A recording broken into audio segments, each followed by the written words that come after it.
हिंदी में यूपीएससी की तैयारी से संबंधित प्रोग्राम्स को देखने के लिए सब्सक्राइब करें स्टडी IQ IAS हिंदी।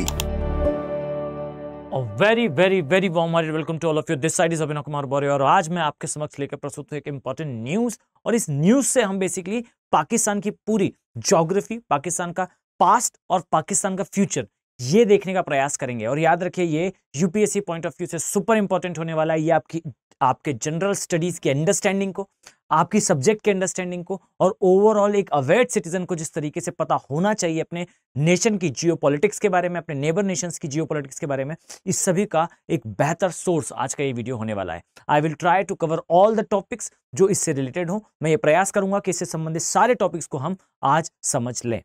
चलिए हम इसे एक न्यूज के माध्यम से सबसे पहले देखने का प्रयास करते हैं। जैसा आप मेरे पीछे देख पा रहे होंगे, आरिफ अज़ाकिया ये एक पर्सन है, ये ह्यूमन राइट एक्टिविस्ट हैं। ये बेसिकली बिलोंग करते हैं पाकिस्तान से, बिलोंग करते थे पाकिस्तान से, और पाकिस्तान में जो है वो सिंध वाले एरिया में इनकी पैदाइश है, ये बिलोंग करते हैं। और इसके पश्चात ये जो पाकिस्तान प्रोविंस है, पाकिस्तान में जो सिंध प्रोविंस है, वहां मेयर भी रहे और एक पॉलिटिकल लीडर भी रहे पाकिस्तान के अंदर। कुछ समय पश्चात इन्होंने जो है वो ह्यूमन राइट की बातें स्टार्ट करी पाकिस्तान के अंदर। जैसे इन्होंने वॉइस रेस करी, एज वी कैन अंडरस्टैंड, हम आसानी से समझ सकते हैं कि पाकिस्तान में इनका विरोध होना स्टार्ट हो गया और ये जो है वहां से क्विट कर गए। अभी ये जो है ये फ्रांस के सिटीजन है, अपनी पूरी फैमिली के साथ ये वहां शिफ्ट हो चुके हैं और ह्यूमन राइट के जो है एडवोकेसी ये करते रहे पाकिस्तान में जब तक थे। अब इनका ये स्टेटमेंट आया और इस स्टेटमेंट के साथ याद रखिए, ये सारी चीजें, ये पर्सनैलिटीज जब स्टेटमेंट देती हैं तो ये सारी चीजें जो है वो न्यूज में आती हैं और इससे रिलेटेड डायमेंशन सिविल सर्विसेज जो है अक्सर पूछा करती है।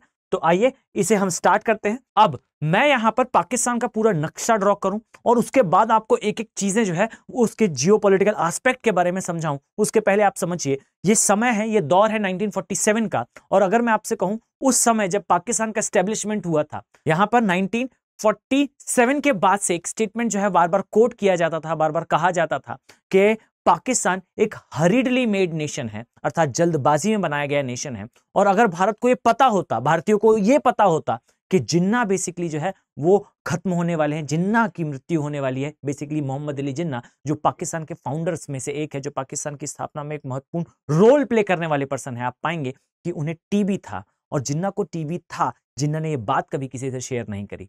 अब अगर भारतीयों को ये पता होता और इंडियन लीडर्स को ये पता होता कि जिन्ना को जो है वो टीबी है और कुछ समय पश्चात जिन्ना जो है वो मृत्यु को प्राप्त करने वाले हैं, तो इंडिया अपनी इंडिपेंडेंस को स्लो डाउन कर लेता, कुछ समय और जो है हम वेट कर लेते इंडिया के इंडिपेंडेंस में। बिकॉज याद रखें कि जिन्ना वो व्यक्ति थे जो एडवोकेसी सबसे स्ट्रांगली करते थे पाकिस्तान के एस्टेब्लिशमेंट की। तो यहां एक डायमेंशन जो है आपको ये जानना चाहिए। इसी प्रकार से एक 3E फॉर्मूला जो है वो पाकिस्तान के लिए कोट करा जाता है, जिसे कहते हैं पाकिस्तान जो है ये 3A पर बेसिकली बेस्ड है। फाइन। और ये 3A कौन से हैं? तो अमेरिका, एटम बम और एंटी इंडिया। ये याद रखें कि पाकिस्तान जो है वो 3A पर हमेशा बात करता है, अमेरिका, एंटी इंडिया और सबसे इंपॉर्टेंट इज एटम बॉम्ब। तो ये जो चीजें पाकिस्तान के बारे में कही जाती हैं, इसकी ज्योग्राफी से हम समझने का प्रयास करेंगे। Before I use to start, यहां ध्यान से देखें, याद रखिए कि यूपीएससी सिविल सर्विसेज एग्जामिनेशन के लिए अगर आप प्रिपरेशन करना चाहते हैं और उसमें CSAT आपके लिए प्रॉब्लम है, तो आपके पास जो है अभी चांस है 7 अक्टूबर तक आपके पास ये एक कोर्स स्टडी IQ लेकर आया है, जिसमें 7 अक्टूबर जो है बेसिकली इसकी क्लोजिंग डेट है। यहां से 7 तारीख से जो है कक्षाएं प्रारंभ हो जाएंगी। आप इसे जो है वेरी मिनिमम कॉस्ट पे प्रिवेल कर सकते हैं। आप मेरा कोड यूज करें, अपने किसी फेवरेट फैकल्टी का कोड यूज करके आप इस कोर्स को प्रिवेल कर पाएंगे। इसी प्रकार से याद रखें कि यूपीएससी का P2I बैच अर्थात प्रीलिम्स टू इंटरव्यू बैच लेकर आया है स्टडी IQ, आप सभी को पता होगा। याद रखें कि इसमें एडमिशन की जो लास्ट डेट है ये 10 अक्टूबर है। और याद रखिए आपके पास तीनों ऑप्शन है, 1 ईयर, 2 ईयर और 3 ईयर का। आप इस कोर्स को जो है अगर आप लंबे ड्यूरेशन में प्रिपरेशन कर रहे हैं तो आप इस कोर्स को प्रिवेल कर सकते हैं 3 ईयर की वैलिडिटी के साथ। आप इसे 2 ईयर और 1 ईयर की वैलिडिटी के साथ भी प्रिवेल कर पाएंगे। याद रखें आपके पास जो है वो बेयर मिनिमम कॉस्ट पे, बिल्कुल सामान्य एक normal cost per quality education ये प्रोवाइड किया जाएगा। यहां पर आपको 1-to-1 मेंटरशिप होगी, डेली आंसर राइटिंग की प्रैक्टिस होगी और साथ में अगर आपका प्री क्वालिफाई होता है और आप मेंस की तरफ जाते हैं तो आप पाएंगे कि आपको मेंस रेसिडेंशियल प्रोग्राम में यहां बुला लिया जाएगा और फिर फैकल्टी जो है आपको डायरेक्टली 1-to-1 गाइड करेंगे। तो चलिए, उम्मीद करता हूं कि आप जो है हमारे साथ इस जर्नी में जरूर जुड़ेंगे और हम जो है आगे आपकी यूपीएससी जर्नी को और ज्यादा कंफर्टेबल बनाएंगे। तो चलिए हम समझते हैं बेसिकली पाकिस्तान की ज्योग्राफी के बारे में। जस्ट अ सेकंड, इसे हम थोड़ा सा एडजस्ट करें। आइए बेसिकली समझते हैं पहले पाकिस्तान के मैप के बारे में। अब याद रखें, आपको पाकिस्तान के अगर मैं प्रोविंसेस के बारे में बताऊं तो जैसा मैंने पहले आपके साथ डिस्कस करा कि पाकिस्तान जो है 3A पर आधारित है, अमेरिका, एटम बम और एंटी इंडिया। इसी प्रकार से याद रखिएगा कि पाकिस्तान में 4 मेजर प्रोविंसेस हैं। और ये याद रखें कि पाकिस्तान के बारे में अगर मैं आपको एक बात बताऊं तो हम इसे ड्रॉ करते हुए समझते हैं। कुछ इस तरीके से आपको जो है पाकिस्तान का मैप दिखाई देगा। कुछ इस तरीके से आप पाएंगे कि इस स्थान पर आपको दिखाई देगा खैबर पख्तूनवाला एरिया। इसी तरीके से आप पाएंगे कि इस कुछ पैटर्न में जो है वो पाकिस्तान आपको दिखाई देगा। याद रखें कि ये नटशेल आप कह सकते हैं कि ये पाकिस्तान का मैप है। इसमें अगर मैं आपको प्रोविंसेस ड्रॉ कर बताऊं तो याद रखें कि ये वाला जो पोर्शन आपको दिखाई दे रहा है इस तरीके से, याद रखिए कि ये है बेसिकली पाकिस्तान का जो है नदन प्रोविंस, इसे कहा जाता है बेसिकली खैबर पख्तूनवा। इसी प्रकार से याद रखें कि जो ये वाला पोर्शन आपको दिखाई देगा कुछ इस तरीके से, जस्ट अ सेकंड, याद रखें ये वाला पोर्शन आपको दिखाई देगा, इसे बेसिकली कहा जाता है पाकिस्तान का पंजाब वाला पार्ट। ये याद रखिए पाकिस्तान का सबसे इंपॉर्टेंट प्रोविंस है। इसी प्रकार से याद रखिए जो रिमेनिंग पोर्शन आपको दिखाई दे रहा है कुछ इस तरीके से, याद रखें ये है बेसिकली पाकिस्तान का सिंध वाला पार्ट। और याद रखें जो रिमेनिंग पार्ट आपने देखा ये है बेसिकली बलूचिस्तान वाला एरिया। आइए इसे थोड़ा सा जो है हम मोर विजिबल बनाएं। इस तरीके से आप पाएंगे कि ये वाला जो पार्ट है ये बलूचिस्तान वाला एरिया है। इसी तरीके से ये वाला जो पोर्शन है आप पाएंगे कि ये सिंध वाला एरिया है। ये याद रखें कि ये जो पोर्शन आपको दिखाई दे रहा है ये बेसिकली आपका पंजाब वाला एरिया है, पाकिस्तान का पंजाब वाला एरिया। और इसी तरीके से ये वाला जो पोर्शन आप देख पा रहे हैं ये है खैबर पख्तूनवा वाला पार्ट। ओके, तो इसे थोड़ा सा हम जो है वो पहले नोट डाउन कर लें, अदरवाइज आपको समझने में थोड़ी प्रॉब्लम होगी। ये है बलूचिस्तान, जस्ट अ सेकंड मैं इसकी नेमिंग कर दूं। ये है बेसिकली सिंध, आई थिंक आपके लिए रीडेबल होगा। इसी प्रकार से याद रखें ये है पंजाब वाला पार्ट, ये है खैबर पख्तूनवा वाला पार्ट। ओके, अब इस चीज को याद रखें कि पाकिस्तान की ज्योग्राफी बेसिकली ये बताती है। आप पाएंगे कि पाकिस्तान जो है इसके जैसा मैंने बताया जल्दबाजी में बनाया हुआ देश है ऐसा कहा जाता है। साथ में ये डायमेंशन आता है कि पाकिस्तान की जो इंडिपेंडेंस थी ये इंडिपेंडेंस काफी क्रूशियल थी। अब इसे देखिएगा कि पाकिस्तान ने काफी जोर जोर से ताली बजाकर जो है लाफिंग करी थी, हंसा था इंडिया पर। कब? तो यहां पर समझिए कि पाकिस्तान के ऊपर, अभी मैं एशिया के मैप पर भी इसे जियोपॉलिटिकली आपको समझाऊंगा, एशिया के खासकर पाकिस्तान के इस पोर्शन में आपको दिखाई देगा कुछ इस तरीके से कि यहां पर है बेसिकली अफगानिस्तान वाला पार्ट। और अफगानिस्तान में जिस समय तालिबानाइजेशन आया पाकिस्तान का यह कहना था कि भारत ने जो भी इन्वेस्टमेंट करे अफगानिस्तान के अंदर ये वेस्ट हो गए। याद रखें हमने जो है अफगानिस्तान वाले एरिया में चाहे वहां पर हॉस्पिटल्स बनाना हो, चाहे वहां रोडवेज बनाना हो, रेलवेज के कंस्ट्रक्शन हो, या फिर हम कहें तो एक डेमोक्रेटिक रिफॉर्म्स लाने के लिए भारत ने कुछ इन्वेस्टमेंट कर रखे थे। बहुत बड़ा अमाउंट नहीं था इंडिया के कंपैरिजन में, लेकिन हाँ इन्वेस्टमेंट था भारत का, जो कि आप कह सकते हैं कि हमारे लिए वो नुकसान का सौदा ही रहा। अफगानिस्तान के अंदर जो है वो तालिबान की गवर्नमेंट आई, नो डाउट ये लॉस था, पर पाकिस्तान के लिए कितना बड़ा लॉस है अब समझिए पाकिस्तान की जियोपॉलिटिक्स को। याद रखिएगा कि ये है पाकिस्तान के 2 बड़े मेजर प्रॉब्लम्स, ध्यान से देखें। एक जो खैबर पख्तूनवा वाला पार्ट आप ये देख पा रहे हैं, याद रखिए कि जो अफगानिस्तान है, याद रखें जब से अफगानिस्तान में आई है तालिबान की गवर्नमेंट, याद रखिए अफगानिस्तान बिल्कुल नहीं मानता किसे, ड्यूरेंट लाइन को। अब ये ड्यूरेंट लाइन क्या है तो मैं पहले भी बता चुका हूं, और याद रखिए कि ड्यूरेंट लाइन बेसिकली अंग्रेजों के समय बनाई गई लाइन थी जो अफगानिस्तान की बॉर्डर डिसाइड करती है। अब याद रखिए अफगानिस्तान की बॉर्डर चाहे पाकिस्तान के साथ हो चाहे इंडिया के साथ हो, दोनों ही किससे डिसाइड होती है, ड्यूरेंट लाइन से। और ये याद रखिए कि ड्यूरेंट लाइन को नहीं मानता नो बाय तालिबान, फाइन। तो तालिबानाइजेशन के साथ ये क्लियर हो चुका है अफगानिस्तान के द्वारा कि खैबर पख्तूनवा वाला पार्ट डिस्प्यूटेड पार्ट होगा पाकिस्तान के रिस्पेक्ट में, और पाकिस्तान के अगेंस्ट इस पर स्टैंड लेगा अफगानिस्तान हमेशा। अब यहां याद रखिए कि अफगानिस्तान के अंदर जो तालिबान था उसके एस्टेब्लिशमेंट का मेजर जो रोल था, एस्टेब्लिशमेंट में जो मेजर रोल था ये अमेरिका का था। और अमेरिका ने ये करा कैसे था, by the help of USA. याद रखें कि यूएसए बेसिकली पाकिस्तान की हेल्प से यहां पर जो है टेररिज्म को प्रमोट कर पाया। ये बेसिकली एक मेजर की इवेंट था। अब देखिए तालिबान नहीं मानता ड्यूरेंट लाइन को, ड्यूरेंट लाइन जो है वो खैबर पख्तूनवा वाले पार्ट को जो है क्रॉस करते हुए इंडिया के साथ बनती है। इंडिया के लिए बहुत बड़ी प्रॉब्लम कभी नहीं होगा, बिकॉज लेस देन 150 किलोमीटर है, अगर मैं सही कहूं तो 106 किलोमीटर की बॉर्डर है।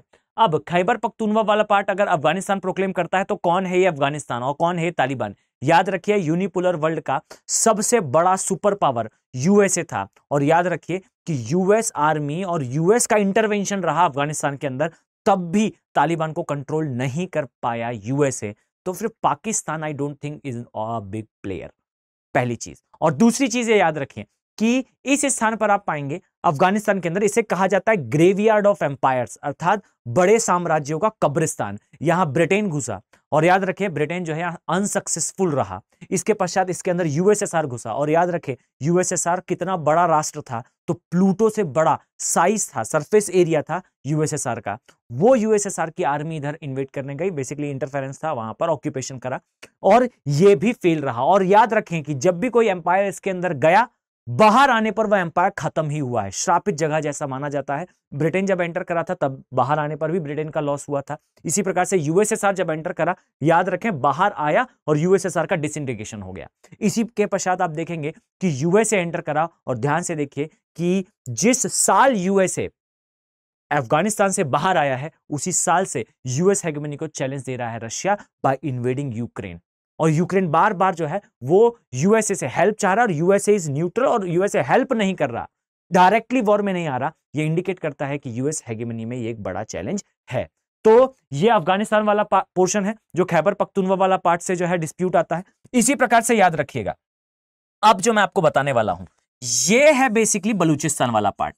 क्लियर? और याद रखिए बलूचिस्तान वाले पार्ट में चल रहा है सेपरेटिस्ट मूवमेंट, या मैं कहूं कि बलूचिस्तान लिबरेशन की डिमांड चल रही है, यानी कि बलूचिस्तान में है विवाद। अब यहां ध्यान से सुनिएगा, ये जो बलूचिस्तान का डिस्प्यूट है ये क्या है। तो हमेशा याद रखिए कि बलूचिस्तान के बारे में अगर आपने इसकी हिस्ट्री देखी है, तो मैं अभी हिस्ट्री के पॉइंट ऑफ व्यू से ज्यादा डिस्कशन नहीं करना चाहता, ज्यादा डिस्कशन में करना चाहता हूं बेसिकली जियोपॉलिटिकल एंगल में। तो याद रखिए कि आप पाएंगे बलूचिस्तान की हिस्ट्री ये बताती है कि बलूचिस्तान कभी भी पार्ट नहीं बनना चाहता था, किसका?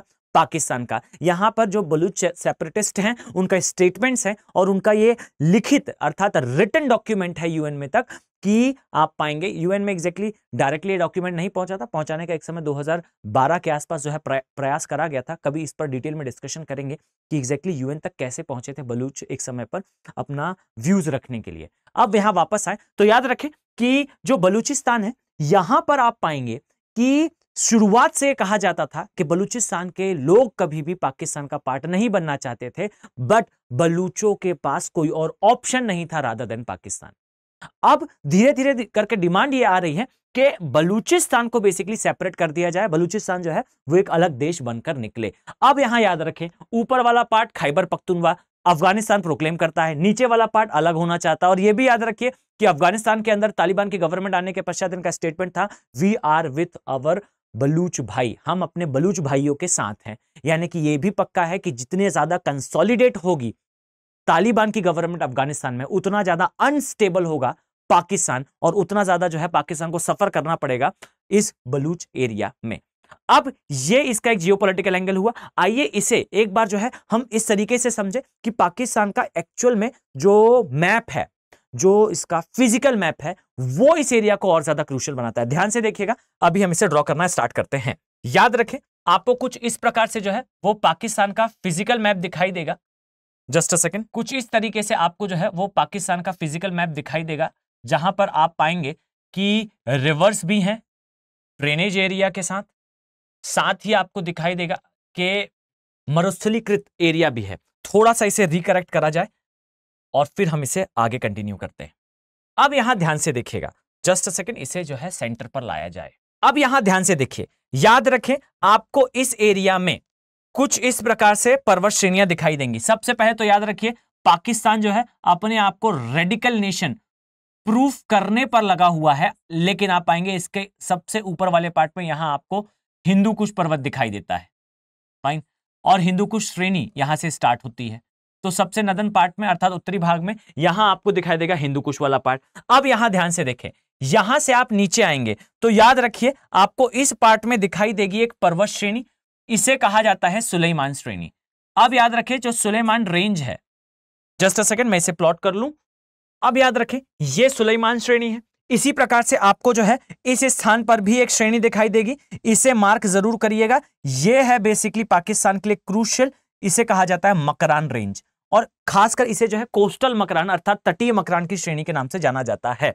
इसे हम कंप्लीट करते हैं। एक मकरान यहां दिखाई देगा और उसी प्रकार से याद रखें कि एक मकरान जो है आपको यहां पर भी दिखाई देगा, और यह भी याद रखिए इसे तटीय मकरान कहा जाता है और इसे जो है बेसिकली कोस्टल मकरान के ऊपर मध्य मकरान के नाम से जाना जाता है। अब ये वाला पोर्शन कंप्लीट हुआ। अब यहां ध्यान से देखिए, इस स्थान पर आपको एक और पर्वत श्रेणी दिखाई देगी। इसे बेसिकली आपको ज्यादा अच्छे से समझना चाहिए, और क्यों हम इन पर्वतों को देख रहे हैं जियोपॉलिटिक्स में, आगे मैं आपसे डिस्कस करने वाला हूं। थोड़ा सा वेट करें जिससे हम इसे और बेहतर तरीके से समझ पाए। अब याद रखें यहां जो ये पर्वत दिखाई दे रही है इसे बेसिकली कहा जाता है किरथर एरिया। अब ये किरथर रेंज, यहां पर आपको जो है मकरान, ऊपर भी आपको मकरान, और ये आपको हिंदू कुश और सुलेमान की रेंज दिखाई देगी। याद रखें कि इसके ऊपर का सारा एरिया ये बेसिकली पाकिस्तान के लिए क्रूशियल है, क्योंकि ये एरिया या तो सेमी एरिड है अर्थात या हम कहें सूखा है, या फिर याद रखें कि ये क्षेत्र पहाड़ी या पठारी है। अब यहां पर चूंकि रिसोर्सेस कम है, संसाधन कम है, यहां पाकिस्तान के इनिशिएटिव्स लो पड़ जाते हैं और इन एरियाज में इंसर्जेंसी अर्थात आपको जो है वो सेपरेटिस्ट मूवमेंट, अलगाववादी जो नीतियां हैं, अलगाववाद जो है वो यहां पर उभर कर दिखाई देता है। अब इस पोर्शन को ध्यान से देखिए, जस्ट अ फ्यू सेकंड, मैं यहां एक प्लेट्यू ड्रॉ करना चाहता हूं, जस्ट अ फ्यू सेकंड्स। अब याद रखें कि इस स्थान पर आपको जो है वो पर्वत और भी दिखाई देंगे, और यहां पर मैं एक झील बनाना चाहता हूं जिससे आपको और भी बेहतर अंडरस्टैंडिंग डेवलप हो। अब इसे ध्यान से देखिए, ये वाला जो पार्ट है ये पठारी क्षेत्र है, ये बलूचिस्तान का पठार है। अब ये एरिया इसकी ज्योग्राफी को काफी ज्यादा हार्ड बना देता है। याद रखें जो बलूचिस्तान से बिलोंग करने वाले लोग हैं, ये लोग ज्योग्राफी हार्ड होने के कारण फिजिकली और मेंटली काफी ज्यादा स्ट्रांग होते हैं। अब ये जो बलूचिस्तान है स्टार्टिंग में इसे कहा जाता है बलूच हुबर पठार। अब याद रखिए आपको ये वर्ड ज्यादा सुनाई नहीं देगा, बिकॉज रीजन ये है कि इसके बारे में जो है ज्यादा डिस्कशन नहीं होता, लेकिन आने वाले समय में आपको इससे जो है प्रश्न जरूर दिखाई देंगे। इसे बलूच का पठार कहा जाता है। इसमें आपको जो है वो बहुत सारी छोटी पर्वतों की श्रेणियां दिखाई देंगी, और ये याद रखिए ये श्रेणियां आपके लिए इंपॉर्टेंट हैं, बिकॉज आने वाले टाइम पर जब बलूच विद्रोह होगा तो यहां नोट डाउन करेंगे अपने माइंड में कि ये है basically Makran range. Just a few second, मैं यहां पर नेमिंग कर दूं। अब यहां याद रखिए कि ये जो बलूचिस्तान वाला पार्ट है, एक तो इसकी ज्योग्राफी इसके एंटी है। अब सेकेंडली याद रखें कि ये जो ऊपर वाला पोर्शन दिखाई देगा, यहां पर आपको शीत मरुस्थल जैसी कंडीशन दिखाई देगी। एक यहां पर सूखा मरुस्थल है ही, यहां पर आपको जो है शीत मरुस्थल दिखेगा। यहां पर भी बहुत सारी सेपरेटिस्ट मूवमेंट हैं। याद रखें कि यूएसए ने जो है जो तालिबान को सपोर्ट करा था पाकिस्तान की हेल्प से, अब पाकिस्तान के अंदर अपना एक तालिबान बन चुका है जो पाकिस्तान की गवर्नमेंट के अगेंस्ट काम करता है, और उस तालिबान को जो है यहां वाला तालिबान सपोर्ट देता है। ये एक डायमेंशन आपको पता होना चाहिए। अब ये वाला जो पोर्शन आप देख पा रहे हैं, आइए इसके बारे में कुछ जानकारी आपसे शेयर करते हैं। ये जो पोर्शन आपको दिखेगा, याद रखिए कि ये बेसिकली आप कह सकते हैं कि पाकिस्तान का वो पोर्शन है जिस पर पाकिस्तान थोड़ा सा जो है वो फेथ रख सकता है। कारण ये है कि इस पोर्शन में जो आप पाएंगे गतिविधियां हैं, ये थोड़ा सा पाकिस्तान के फेवर में है। पाकिस्तान का ये फर्टाइल एरिया है, और इसके फर्टाइल होने का या इसके उपजाऊ होने का मुख्य कारण क्या है, तो आइए इसे देखते हैं। आप बहुत आसानी से इस बात को समझ पाएंगे कि इस एरिया से एक नदी निकलती है। नदी कौन सी है, तो यहां आप पाएंगे यहां से गुजरती है सिंधु नदी, और इस तरीके से आप देखेंगे कि सिंधु नदी जो है वो, जस्ट अ सेकेंड, सिंधु नदी जो है इस स्थान पर आप पाएंगे कि अपना कोर्स प्ले करती है, गुजरती है, और इस कारण ये एरिया काफी उपजाऊ हो जाता है।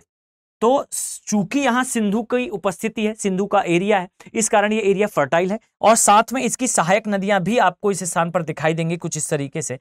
ये सिंधु, और इसके पश्चात आपको झेलम दिखाई देगी, यहां से आपको चिनाब दिखाई देगी, इस प्रकार से आपको जो है वो राबी दिखाई देगी, फिर आपको जो है यहां नीचे से आती हुई जो है सतलुज दिखाई देगी। इन सभी का जल लेकर पाकिस्तान में प्रवेश कर जाती है। तो ये पाकिस्तान का लोअर पोर्शन है जहां पर पाकिस्तान का उपजाऊ एरिया आता है। इसके अलावा ये पठारी एरिया आता है, ये हिंदू कुश वाला पार्ट है, और ये इसका पॉलिटिकल मैप है। अब इन दोनों चीजों से आपको क्या समझ में आता है, तो याद रखें कि पाकिस्तान के अंदर जो बलूचिस्तान वाला एरिया है, यहां के सेपरेटिस्ट मूवमेंट का मुख्य कारण एक तो जहां की ज्योग्राफी है, पहला डायमेंशन। दूसरा डायमेंशन याद रखें कि पाकिस्तान के अंदर ये जो प्रॉब्लम है, ये प्रॉब्लम बेसिकली है because of policies made by the government, यानी कि सरकार के द्वारा बनाई गई पॉलिसीज। कैसे? तो याद रखिए, हमेशा बलूचिस्तान के जो लोग थे इन्हें सेकंड क्लास से जो है सिटीजन माना गया अपने ही देश में, अपने ही देश के अंदर इसे दूसरे दर्जे के नागरिक माना गया। अब याद रखिए, पाकिस्तान की हमेशा से समस्या रही है। कैसे? तो आपको याद होगा कि आपने जो है वो ये पढ़ा है कि जो पूर्वी पाकिस्तान है, यानी कि जो आज बांग्लादेश कहलाता है, इसके साथ जो मेन बांग्लादेश है, ये काफी ज्यादा भेदभावपूर्ण नीतियां बनाया करता था या प्ले करा करता था। कैसे? तो जो बांग्लादेश वाला पार्ट है, वहां के जो बंगाली मुस्लिम है, उन मुस्लिमों को पाकिस्तान कभी ये नहीं मानता था कि ओरिजिनल मुस्लिम है, ये हमेशा मानता था कि ये सेकंड ग्रेड मुस्लिम है। इसी प्रकार से आप पाएंगे, और आपको शायद सुनकर हंसी भी आए, कि भारत में रहने वाले जो मुस्लिम है, पाकिस्तान ये मानता है कि ये भी सेकंड ग्रेड मुस्लिम है, यानी कि सबसे फर्स्ट ग्रेड मुस्लिम, ये टर्मिनोलॉजी होती है पाकिस्तान के अंदर। जो फर्स्ट ग्रेड मुस्लिम है वो या तो अरबिक मुस्लिम है या तो जो है वो पाकिस्तान का मुस्लिम है। और ये भी याद रखें कि जो बलूचिस्तान के मुस्लिम है, इन्हें भी पाकिस्तान जो है इस कैटेगरी में डालता है कि ये सेकंड ग्रेड मुस्लिम में आते हैं। ये पाकिस्तान की पॉलिसीज में इनिशियल लेवल पे 40 to 50 ईयर्स तक स्पष्ट देखा जा सकता है। अब चूंकि 40-50 ईयर्स तक पॉलिसीज और इंटरवेंशन में बलूचिस्तान के अंदर हमेशा कमी देखी गई, गवर्नमेंट के इनिशिएटिव में कमी देखी गई, इस कारण यहां पर सेपरेटिस्ट मूवमेंट आया। तो एक, उसकी ज्योग्राफी टफ है बलूचिस्तान की। दूसरा, जो सरकार है ये भी थोड़ा सा जो है वो रेसिस्ट है, नस्ल भेदी है, और यहां पर इंटरवेंशन हमेशा कम ही रहे। थर्ड डायमेंशन याद रखें कि जो बलूचिस्तान है, इसकी हिस्ट्री, तो बलूचिस्तान शुरुआत से भी कभी जो है वो पार्ट नहीं बनना चाहता था। पाकिस्तान का ऐसा प्रोक्लेमेशन है, पाकिस्तान के अंदर जो लोग प्रोटेस्ट करते हैं अगेंस्ट पाकिस्तान। अब ये एक डायमेंशन। अब याद रखें कि बेसिकली आगे की कहानी क्या है, मतलब ये आगे बढ़ेगा या नहीं, ये डिस्प्यूट कहां पहुंचेगा, ये मैं आपसे डिस्कस करूं। उसके पहले मैं आपको एक बात बताना चाहता हूं, और आप इस चीज को फील भी करें कि भारत कितना ग्रेट है और कहां तक ये ग्रेटनेस सही है, कि भारत ने कभी भी पाकिस्तान के बलूचिस्तान वाले इशू को रेज नहीं करा यूएन में, जबकि an number of time Pakistan UN के अंदर रेस करता है भारत के एरिया के बारे में, कि जो कश्मीर वाला एरिया है वो डिस्प्यूटेड है और भारत को ये पोर्शन पाकिस्तान को दे देना चाहिए या फिर इंडिपेंडेंट कर देना चाहिए। No any PM of India used to raise the voice for the Taliban, no any PM of India used to raise the voice of Balochistan in UN. UN के अंदर बलूचिस्तान से रिलेटेड ज्यादा कोई स्टेटमेंट भारतीय पीएम ने नहीं दिए। अब यहां पर एक बात निकल कर आती है, इसका कारण क्या है? तो कारण याद रखिएगा, भारत यह मानता है कि पाकिस्तान के इंटरनल मैटर में अगर हम दखल नहीं देंगे तो पाकिस्तान भी धीरे धीरे इस चीज को सीख जाएगा। नॉन इंटरफेरेंस की हमारी जो ये पॉलिसी है, ये पॉलिसी समय के साथ चेंज होने की कगार पर है, क्योंकि इंडियन पीएम के रिसेंट ईयर में बलूचिस्तान से रिलेटेड कुछ स्टेटमेंट्स आपने देखे होंगे। अब यहां पर काम की बात यह है कि आगे क्या होने वाला है और आप क्या कंक्लूजन ड्रॉ कर सकते हैं। तो आप इस प्रकार से इसे समझें जियोपॉलिटिकली कि एग्जैक्टली क्या होगा। ध्यान से देखें, यहां आप पाएंगे कुछ इस तरीके से, ये आपको दिखाई देगा अरब का प्रायद्वीप। इसी प्रकार से चलते हुए आएंगे तो याद रखें इस स्थान पर जो है आपको ये दिखाई देगा, ये है हमारा ग्रेट इंडिया। इस प्रकार से आप आएंगे तो इस पोर्शन में जो है आपको दिखाई देगा कि ये वाला पार्ट बेसिकली है हमारा साउथ ईस्ट एशिया वाला पोर्शन। इसी तरीके से आप चलते हुए आएंगे, जस्ट अ सेकेंड, इसे थोड़ा सा रिकरेक्ट करें हम। तो अब यहां ध्यान से देखें, इस तरीके से आप आएंगे तो यहां पर आपको जो है वो दिखाई देगा कि ये है कंबोडिया वियतनाम वाला पार्ट। इस तरीके से आप आएंगे तो यहां पर आपको कोरिया का प्रायद्वीप दिखाई देगा। इसी तरीके से यहां से चलते हुए आएंगे तो यहां आपको जो है वो दिखाई देगा कि ये कामचटका का प्रायद्वीप है। इसी तरीके से याद रखें, जब आप चलते हुए ड्रॉ करेंगे तो आपको यहां पर लेप्टिव सी, इसी प्रकार से यहां पर कारा सी, इसी तरह से आप चलते हुए आएंगे तो यहां पर आपको बेरेंट सी तक दिखाई देगा। और आप कुछ इस तरीके से इसे समझ सकते हैं। इस तरीके से आप आएंगे तो यहां पर आपको जो है वो काला सागर दिखाई देगा। इसी प्रकार से यहां आपको जो है वो कैस्पियन सागर दिखाई देगा। और याद रखें इस स्थान पर जो है आपको अराल सागर दिखाई देगा। और यहां से चलते हुए जो है आप इजिली एशिया की बॉर्डर बना सकते हैं by the help of Russia. तो ये बेसिकली है, कुल मिला के आपको दिखाई देगा, ये है एशिया का मैप। और याद रखिए कि एशिया के मैप में आप इजीली अंडरस्टैंड कर पाएंगे कुछ चीजों को। यहां याद रखिए, ये पोर्शन जो आपको दिखाई दे रहा है और ये पोर्शन जो दिखाई दे रहा है, इसी तरीके से यहां जो एक राष्ट्र है, याद रखें, ये है सऊदी अरेबिया। इसी प्रकार से याद रखिएगा, ये वाला जो पोर्शन है इसे कहा जाता है येमेन, इसे कहा जाता है ओमान। और याद रखें कि ये वाला जो पोर्शन है आप पाएंगे इस तरफ से, कुछ इस तरीके से आप पाकिस्तान को जो है वो प्लॉट कर पाएंगे नक्शे पर। अब याद रखिएगा, कुछ इस तरीके से यहां आपको दिखाई देगा पाकिस्तान। अब क्या कहती है पाकिस्तान की जियोपॉलिटिकल लोकेशन, क्या कहता है पाकिस्तान का जो भू राजनीति विज्ञान है ये, तो समझिएगा कि ये सारे नेशंस को अब ध्यान से देखें। मैं एक इंपॉर्टेंट डायमेंशन आपके साथ शेयर करने वाला हूं। याद रखें कि यहां जितने भी देश आपको दिखाई दे रहे हैं, कुछ इस तरीके से आप पाएंगे कि ये सारे देश जो है आपको दिखाई देगा, जस्ट अ फ्यू सेकेंड, कुछ इस तरीके से। ये याद रखें, इस रशिया वाला पार्ट है, और इस रशिया वाले पार्ट के लिए याद रखिएगा कि इस एरिया से अगर मैं कहूं साउथ ईस्ट एशिया में वर्ल्ड की सबसे बड़ी पॉपुलेशन रहती है, तो इस एरिया की पॉपुलेशन को अगर इस एरिया में आना है, यानी कि ये कौन सा एरिया है, ध्यान से देखें, तो इस एरिया को कहा जाता है डोर ऑफ वेल्थ, अर्थात ये वो एरिया है जहां से आप जो है मनी कमा भी सकते हो और रिसोर्सेस ला भी सकते हो। ये यूरोप वाला एरिया है।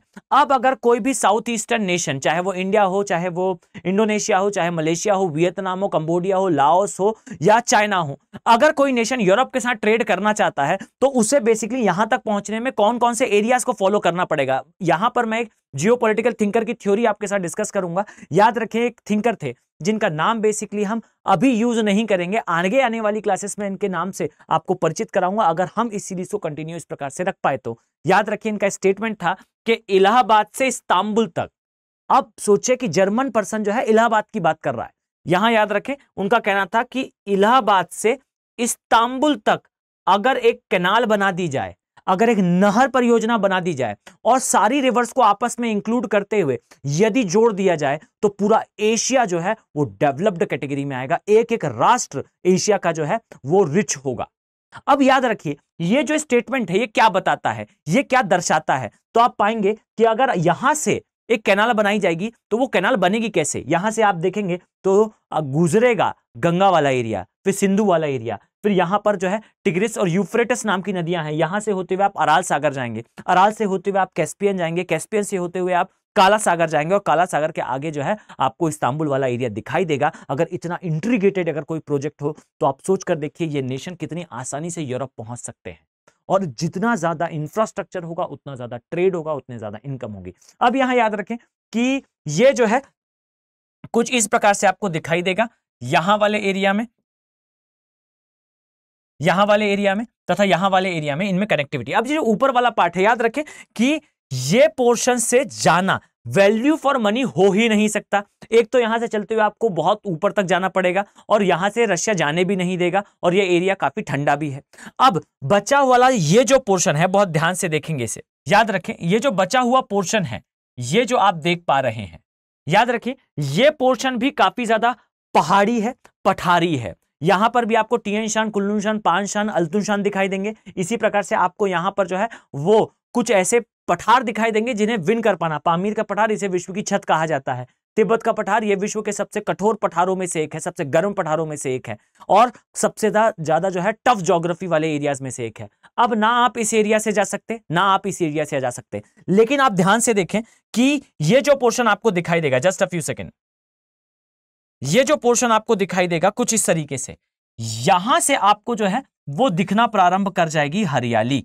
यानी कि यहां आप देखेंगे कि ये क्षेत्र बिल्कुल हरा है, ये क्षेत्र आपको दिखाई देगा ये बिल्कुल ग्रीन है। और ये याद रखिए, ये जो ग्रीन एरिया है ना, यहीं आपको विश्व की ज्यादातर बड़ी पॉपुलेशंस दिखाई देंगी। आपको दिखाई देगा विश्व की सबसे बड़ी जनसंख्या चाइना में रहती है, दूसरी सबसे बड़ी जनसंख्या जो है वो इंडिया में रहती है। अब अगर यहां से इस स्थान पर जाना है, अब समझिए कि पाकिस्तान का महत्व इतना ज्यादा क्यों है। पाकिस्तान के सिर के ऊपर, याद रखिए, जस्ट अ सेकेंड, पाकिस्तान के एग्जैक्टली सिर के ऊपर अगर मैं कहूं तो इस एरिया में आपको दिखाई देगा, यहां पर स्थित है पामीर की नोट, अब पामीर नॉर्थ से ऊपर से कोई नहीं जा सकता, इसके नीचे से अगर जाना है तो याद रखें जाएगा वो पाकिस्तान से ही। और यही कारण है कि पाकिस्तान जो है गल्फ नेशन के लिए फेवरेट नेशन है।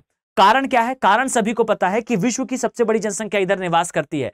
समझिएगा इस चीज को, डायरेक्टली इनडायरेक्टली अगर मैं कैलकुलेट करूं सारे देशों की जनसंख्या को, तो आप पाएंगे more than 50% of world population used to live in that area.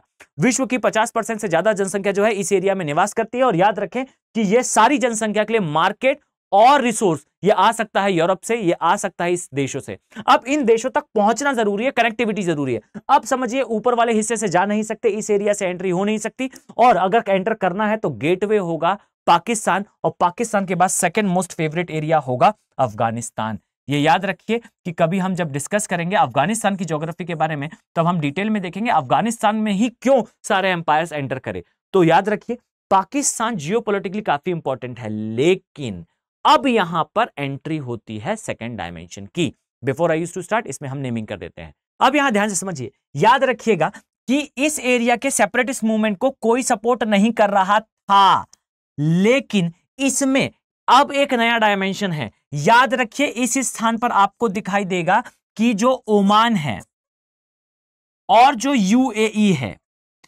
इन दोनों के इंटरवेंशन समय के साथ धीरे धीरे चेंज हो रहे हैं, और साथ में धीरे धीरे जो है सॉफ्ट पड़ रहा है सऊदी अरेबिया। ये सारे देश जो है वो पाकिस्तान को पहले सपोर्ट करा करते थे इस्लामिक यूनियन के फॉर्म में। और ये याद रखिएगा कि ये देश धीरे धीरे करके पाकिस्तान के इस बलूच विद्रोह को पहले तो एड्रेस बिल्कुल नहीं करते थे, ये मानते थे कि पाकिस्तान का इंटरनल मैटर है और पाकिस्तान ही इसे सॉल्व करेगा। लेकिन समय के साथ आप पाएंगे कि यहां एक नया मोड़ आता हुआ दिखाई देता है जियोपॉलिटिक्स में, कि अब समझिए कि यहां के देशों ने एक पॉलिसी निकाली है, इसे समझिए, इसे कहा जाता है लुक ईस्ट पॉलिसी। और याद रखिए इस लुक ईस्ट पॉलिसी में पाकिस्तान और इंडिया दोनों को ये कंसीडर कर रहे हैं। अब जब पाकिस्तान और इंडिया दोनों कंसीडर करा जाएगा तो याद रखिए कि एवरीवन नोज कि पॉलिटिकली ज्यादा स्टेबल नहीं है पाकिस्तान। अब पॉलिटिकली स्टेबल नहीं है तो बलूचिस्तान अगर अलग होता है, तो ध्यान से देखिए बलूचिस्तान की स्थिति को मैं आपको अगर यहां इस मैप पर दिखाऊं तो याद रखिएगा, इस पर फोकस करें, आप पाएंगे यहां कराची है, कराची अनस्टेबल होगा। और ये पूरा पार्ट जो मकरान कोस्ट में आपको बता रहा था, ये मकरान कोस्ट जो है ये बॉर्डर बनाती है किसके साथ? अरब सागर के साथ। और याद रखिए यहां पर एन नंबर ऑफ पोर्ट बनाए जा सकते हैं, एन नंबर ऑफ बंदरगाह बनाए जा सकते हैं। तो वास्तविकता में जो संबंध होते हैं, जो रिलेशन होते हैं, किस पर आधारित होते हैं? रिलेशन आधारित होते हैं ज्योग्राफी पर। और याद रखिए कि ज्योग्राफी बहुत अच्छी है, जियोपॉलिटिकल लोकेशन बहुत अच्छी है बलूचिस्तान की। तो समय के साथ ये जो नेशंस के जो एजेंडाज हैं, जो बेसिकली आप कहेंगे स्टैंड्स हैं, ये जो धीरे धीरे सॉफ्ट पड़ रहा है ना बलूचिस्तान के लिए, ये एक इंडिकेशन है कि आने वाले टाइम पे आप पाएंगे कि बलूचिस्तान के सेपरेटिस्ट मूवमेंट को वर्ल्ड वाइड जो है वो पिक्चर मिलने वाली है, यहां पर सपोर्ट मिल सकता है इन देशों का। और ये भी याद रखिए ये बहुत हाइपोथेटिकल बात नहीं है, ये वो देश जो आप इस चीज को इस तरीके से समझ सकते हैं। आपको हो सकता है ऐसा लगे कि ये बहुत हाइपोथेटिकल बात है कि गल्फ नेशन जो है बलूचिस्तान के विद्रोह को सपोर्ट करेंगे, लेकिन आप देखें यूएई ने, ओमान ने बेसिकली जो बलूचिस्तान से बिलोंग करने वाले जो सेपरेटिस्ट लोग थे, उन्हें कहीं ना कहीं शरण दी है, कहीं ना कहीं उन्हें जो है वो शेल्टरिंग मिली है इस एरिया में, अदरवाइज रेफ्यूजी कहाँ जाते। अब याद रखिए ये जो डायमेंशन है, ये जो ह्यूमन राइट का डायमेंशन है बलूचिस्तान के अंदर, ये समय के साथ बढ़ेगा। और पाकिस्तान का लगभग आधे से ज्यादा पोर्शन खैबर पख्तूनख्वा है और बलूचिस्तान है। अब ये जो 60% वाला पार्ट है ना, अगर ये पाकिस्तान से अलग हो जाता तो केवल और केवल बचता कितना पार्ट है पाकिस्तान के लिए? पंजाब वाला पार्ट और सिंध वाला पार्ट। और याद रखिए सिंध वाले पार्ट में जो है वो माइनॉरिटीज रहती हैं, आपको सफिशिएंट पॉपुलेशन दिखाई देगी माइनॉरिटीज की सिंध वाले पार्ट में। तो पाकिस्तान का अस्तित्व बेसिकली खतरे पर है।